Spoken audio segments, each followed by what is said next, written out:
জ্ঞান যখন বৃদ্ধি পায় তখন মানুষের অহংকার কমে যায়।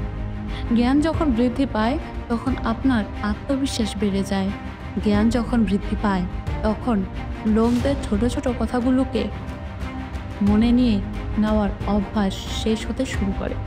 কারণ জ্ঞান আপনাকে এই অনুভূতি দেয় যে এই পৃথিবী এবং এই ব্রহ্মাণ্ড যেটা আমরা ভাবি তার থেকেও কয়েক লক্ষ গুণ বড় এবং রহস্য লুকিয়ে রেখেছে। আর মানুষের বুদ্ধি কেবলমাত্র ততটুকুই কাজ করবে, ততটুকুই ভাববে এবং বুঝবে যতটুকু তার বুদ্ধি। আর সেই বুদ্ধিকে চালনা করা শরীরের কাজ। প্রশ্ন হলো, একজন জিনিয়াস এবং একজন সাধারণ ব্যক্তির মধ্যে কি তফাৎ রয়েছে? তফাৎ হলো তাদের দুজনের ইগোর অভিমানে। আপনি দেখবেন যে যার কাছে যত বেশি জ্ঞান রয়েছে সে ব্যক্তিটি সাধারণত শান্ত স্বভাবের হয়, খুব অহংকারী হতে পারে না। যে শান্ত থাকে সে নিজের মনকে ভালোভাবে জানে, তার মস্তিষ্কে কী চলছে সে বিষয়ে সে সচেতন থাকে। কিন্তু একজন বোকা ব্যক্তি এ বিষয়ে কোনো কাজই থাকে না।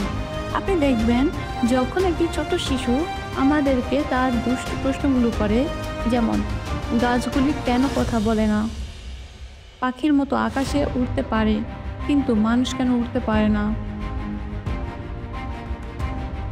আমরা সেই শিশুর কথায় রাগ করি না, বরং তার কথাগুলি শুনে আমরা মুচকি হেসে দিই।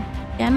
কারণ তার প্রশ্নগুলোর বিষয়ে আমাদের কাছে জ্ঞান আছে।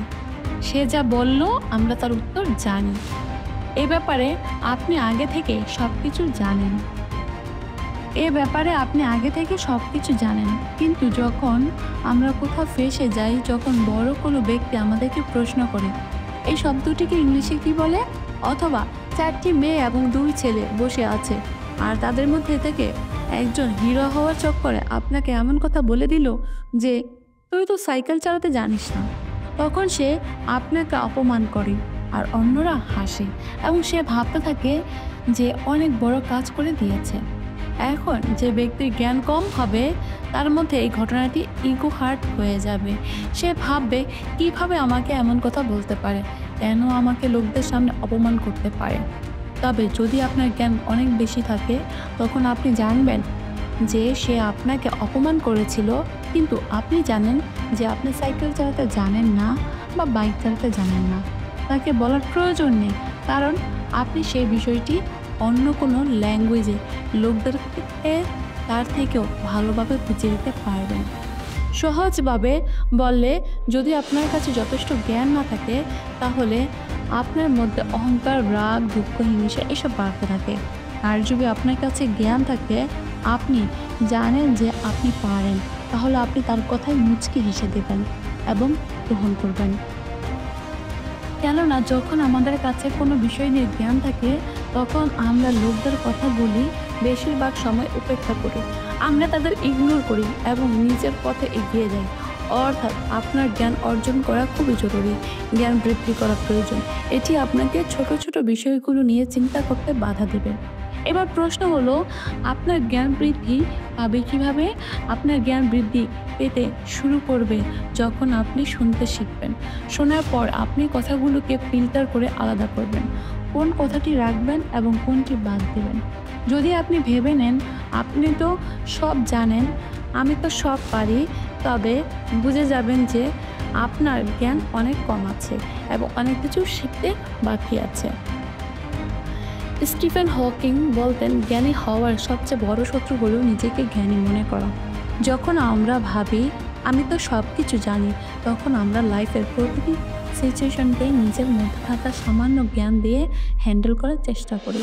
রান্না করার ক্ষেত্রে যদি আপনার শুধু ডালের রেসিপি জানা থাকে, তবে সেই রেসিপি দিয়ে আপনি মটর পনির বানিয়ে দিতে পারবেন না, তাই না? সঠিকভাবে রান্না করতে হলে আপনাকে অন্যভাবে চিন্তা করতে হবে এবং জীবনেও আসতে থাকা সমস্যাগুলোকে আমাদের আলাদা আলাদাভাবে সমাধান করতে হয়। নিজের জ্ঞানের পরিধি বাড়াতে হয়। যদি আপনি একইভাবে প্রতিটি প্রবলেম সলভ করার চেষ্টা করেন তবে প্রবলেম সলভ হবে না আর আপনার জ্ঞানও বৃদ্ধি পাবে না। যে সমস্ত জায়গা থেকে আপনি হেট পাচ্ছেন, যে সমস্ত লোক আপনাকে ডিমোটিভেটেড করছে, তাদের কথাগুলো শুনে নিজের মধ্যে সেই গুণ বাড়িয়ে দেবেন না। যখন আপনি লোকদের হেট বা ডিমোটিভেশন থেকে দূরে থাকবেন, তখনই আপনার মনে হবে যে তারা অনেক পিছনে থেকে গেছে। প্রতিটি কথাকে মনে নিয়ে নেওয়ার পরিবর্তে জ্ঞানী হন। যখন আপনি লোকদের কথা খুব বেশি মনে নিয়ে নেন, তখন আপনি নিজেই ক্ষতিগ্রস্ত হন। আপনি একাই হচ্ছেন আর আপনার মনে আঘাত এসেছে। এর চেয়ে ভালো হলো আপনি যদি নিজের পথে এগিয়ে যান এবং নিজেকে সফল বানান। জ্ঞান আপনাকে এত উচ্চতায় নিয়ে যায় যে সেখান থেকে আপনি সমস্ত জিনিসকেই ছোট দেখতে পান। এই জন্যই আপনি মহান হন, অহংকারী নয়। নিজের জ্ঞান প্রচার করুন এবং লাইফে সমস্যাগুলো সহজভাবে সমাধান করুন। আজকের ভিডিওটি যদি আপনার ভালো লাগে তবে একটি লাইক দিন এবং আপনার বন্ধুদের সাথে শেয়ার করুন, যাতে তারা যেন আরও ভালো সিদ্ধান্ত নিতে পারে।